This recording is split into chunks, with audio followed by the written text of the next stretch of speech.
Okay, so I'm trying something new. I figure I have a lot of camera equipment. Why not step up my game a little bit? I know these videos are pretty much just for me, but why not have something I can enjoy a little bit better later on in the future? Anyways, so it's been probably about a month and a half, maybe 2 months since I got my first working film camera. I've made a video how I got my other cameras, and most of them aren't working. But the first one that I got for myself is the Minolta SRT101. It's actually this guy right here, and I've been using it almost primarily as like my main shooting camera, aside from my Sony, but digital and film. So I've been using this for probably about a month and a half straight, except for recently, but that's for different reasons I'll go over eventually in another video. But I've been using this for quite a while, and I feel like I've developed some opinions on it, and I even have some negatives. I have some scans that I got back from the Darkroom Lab, a great place to get your film developed if you don't know where to go, but I'm mostly talking to me, so hopefully you're still using them. So, like I was saying, I've been using it for probably about a month and a half now, and I've been really enjoying it. I wasn't too sure when I first got it if this was going to be a really good camera, because if we're being honest, it's really cheap, and it's widely available, which doesn't sound like it's a bad thing, but if you're looking at cameras, it's usually the higher end ones that are more sought after. We're talking stuff like Leicas, Canons, like the AE ones, the Nikon F3, I believe, stuff like that, where used, it's easily starting at $150 or more, especially if it's like a Leica, because it's people go crazy for that kind of stuff. So I was worried I was worried I'd be missing out on something. But so far I've been really loving it. I think it's made for some great photos. In fact, I have some pulled up that I can kind of walk through real quick.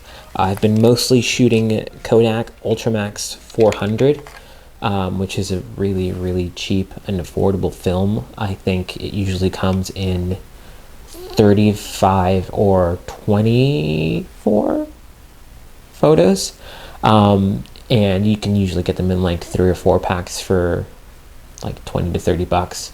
I'm still really new when it comes to which sort of films I like and don't like. I'll also show you I'll also show you a roll of Ilford HP5 that I used, and for the most part, I'm not huge on black and white photography, but I think it turned out really great, and it made me end up buying 5 more rolls. Granted, it's for my Mamiya, but I ended up buying 5 more rolls of that just because the photos, I mean, I ended up really enjoying them. So I'll probably pull up some photos right now and just walk through what I ended up taking. Okay, so we're gonna look at some photos I took on the Minolta. So most of these are gonna either be on Kodak Ultramax 400, or towards the middle there should be a good chunk that's Ilford HP5. I think they're all going to be mostly at Disney because I work there, and it's it's really easy when I'm already there to just change and then go and shoot. Plus, if you don't know what to do, like, hey, let's just go there. So yeah, a lot of these are going to be at Disney, if not like random stuff like this. So again, I'm using a 55mm lens, which is probably my only gripe with it. And it's not even necessarily the camera's fault, it's just what it came with. I should really just get another lens, but it's really tight for my taste, but it does go down to 1.7, and I'm pretty sure this shot was taken at 1.7. I'm not so great at getting focus with it just yet, and the depth of field preview for me at least isn't very helpful, but here's a quick glance at what 1.7 looks like. It's got really great depth of field. I think this was 1.7. The ISO is 400. It must have been maybe like a 30th of a shutter or 15th. Keep going. This was again back at Disney. For the most part, on like the daylight shots, I tried to keep to sunny 16. So I'm fairly certain this is f16. I think it is great. I can't see much vignetting or distortion on the edges of the picture. And I think this is also a really good testament to how good Ultramax is. I'm not at a point where I'm super picky or I guess just partial to one type of film over the other. Although I hadn't shot a whole lot of black and white. That's just something I don't really do in general, is black and white photography. But I was curious about the Ilford, so I did try a roll of that out. And you should see some pretty soon right here. So I didn't intend to do nighttime photography with the black and white, since everything I've read and seen and watched says that you should really be using color film for for longer exposures at night. But it's what I had. I probably had about 5 or 6 shots left in the roll, so I just went with it. This was, I want to say, about a 3 to 4 second exposure. This one as well. This one's a little bit brighter. My only complaint with the longer exposures is just the release cable that I bought. It feels a little cheap, so engaging the shutter and then disengaging it wasn't very smooth or intuitive. I kind of had to fumble around. So this was a slightly longer exposure than I wanted. But for the most part, I think it does amazing. This one was an accidental double exposure. I remember during the little show that Kylo Ren does, him walking out, and I specifically wanted to get him in the middle of both the stormtroopers, but just the way I was and the way they were doing it, it didn't look like it was going to happen. So I ended up snapping this, and then to the left of it, of the stage, there's a store, the First Order Cargo. I know there's a stormtrooper in there, at least armor, so I walked in thinking I'd get a quick shot of that. And I mean, I don't know how I did this. It looks like I might have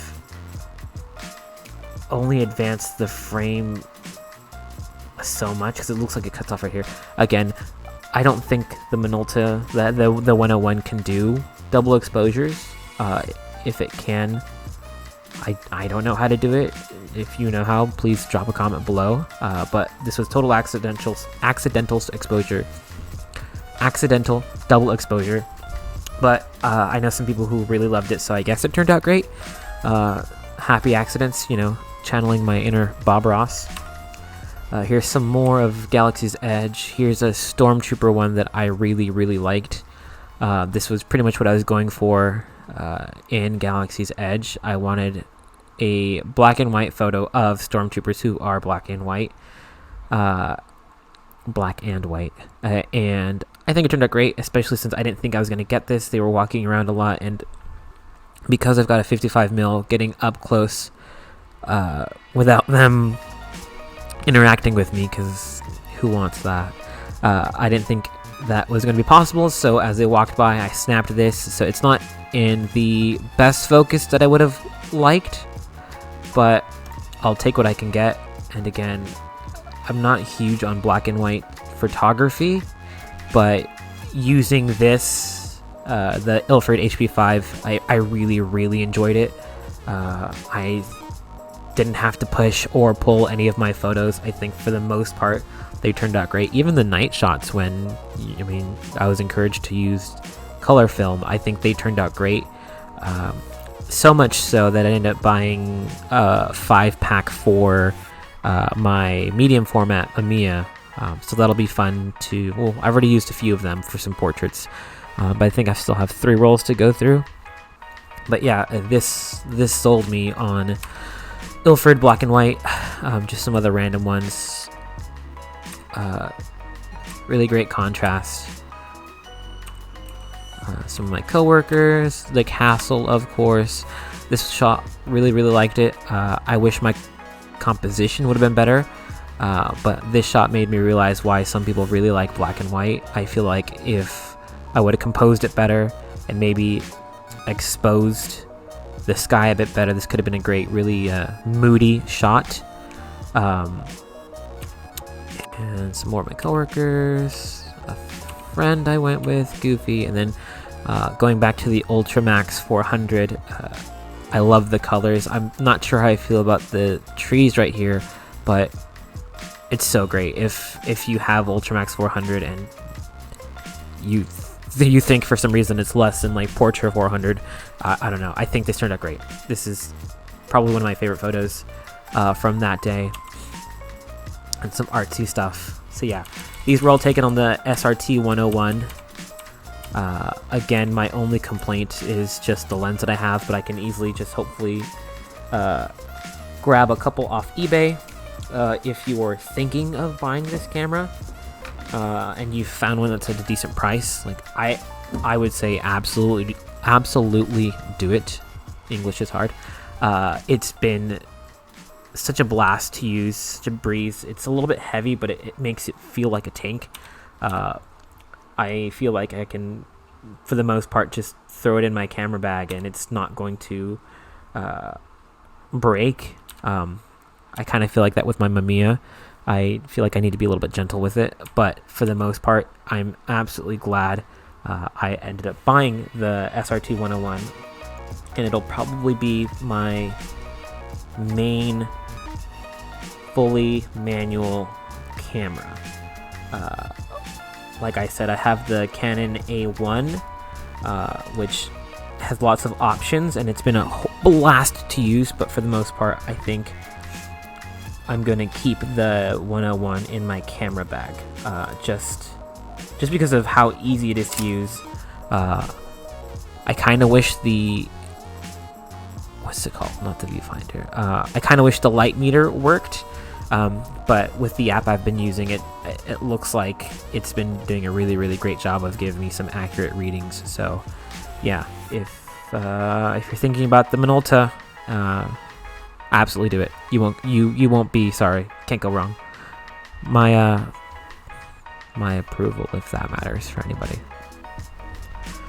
So yeah, so future me, I hope you continue to enjoy the 101. I've kind of been thinking about looking into the 202 or the 201, I think. Some of the other bodies, but I don't know. I'm really happy with it how it is. Hopefully I get some other lenses for it.